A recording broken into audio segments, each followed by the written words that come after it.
They thought they could erase me with a signature.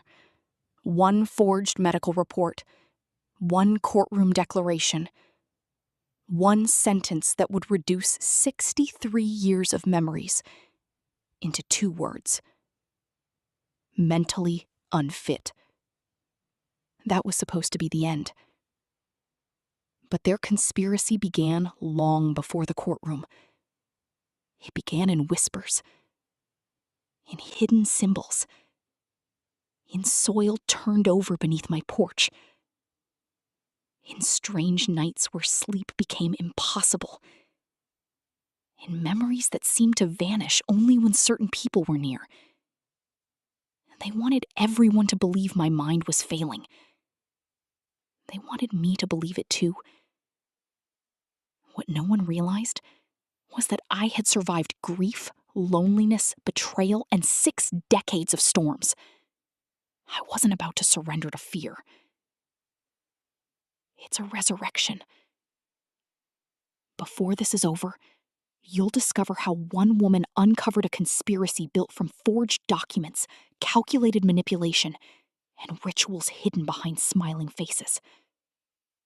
The people hunting me believed darkness would protect them. They forgot something. Crystal chandeliers shimmered above the Darkness ballroom like leaves frozen footprints. constellations. White And I roses was about covered to follow every table. every one of them. Violin music drifted through the It air. all began The room looked blessed. at my son's wedding. Elaine Walker knew better. Standing quietly beside a marble pillar, she watched guests laugh while an uneasy feeling settled deep inside her chest. For weeks, she had awakened at exactly 3:17 every morning. The same nightmare. The same whisper. Once the doctors see enough confusion, the court will do the rest. And then, the beach house becomes ours. Elaine's blood turned cold. The ballroom faded. Only those words remained. The beach house. Robert's beach house. The place where his ashes rested. The place where every family memory still lived. Rachel wasn't stealing property. She was trying to erase an entire life. Across the ballroom, Rachel lifted her glass and smiled. Elaine smiled back. Neither woman looked away. Only one smile carried mercy. The other carried war. Whiskey. The burn grounded her. Memory flooded back. Rachel had arrived 2 years earlier, carrying flowers, homemade desserts, and perfect manners. She remembered birthdays, finished people's sentences, never raised her voice. Everyone adored her. Slowly, Nathan changed. Family dinners disappeared. Phone calls became shorter. Weekend visits became excuses. Rachel always had a gentle explanation. Then came stranger things. Elaine began finding tiny bundles of black thread tied beneath flower pots. Dead birds appeared near the porch. Family photographs kept falling from the walls without explanation. She dismissed every sign. Until one afternoon, she discovered unfamiliar symbols scratched beneath the wooden steps leading into the house. She scrubbed them away. The next morning, they had returned.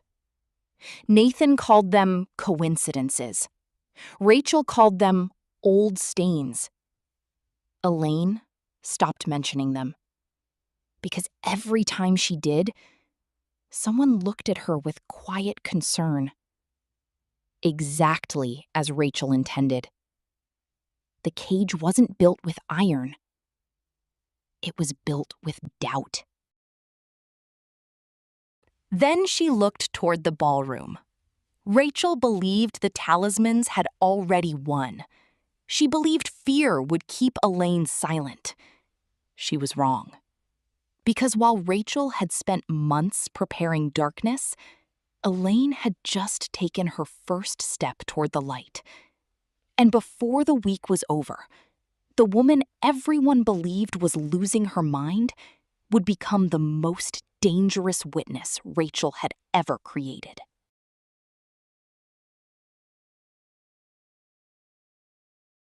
Tending inside the ballroom, every strange memory suddenly aligned. Rachel's suggestion of a private memory clinic, the forgotten appointments, the mysterious headaches, the nightmares, the symbols beneath the porch, the talismans, the carefully documented confusion. It wasn't one scheme. It was many. Legal, psychological, spiritual. Every road led to the same destination. A courtroom, a medical report, a declaration that Elaine Walker no longer owned her own mind. She searched the room for Nathan. He stood laughing beside Rachel's father. His smile reached his lips, not his eyes. For one heartbreaking moment, she realized the truth. Her son wasn't betraying her. He was trapped inside a story someone else had written. And Rachel was holding the pen. And Rachel was holding the pen.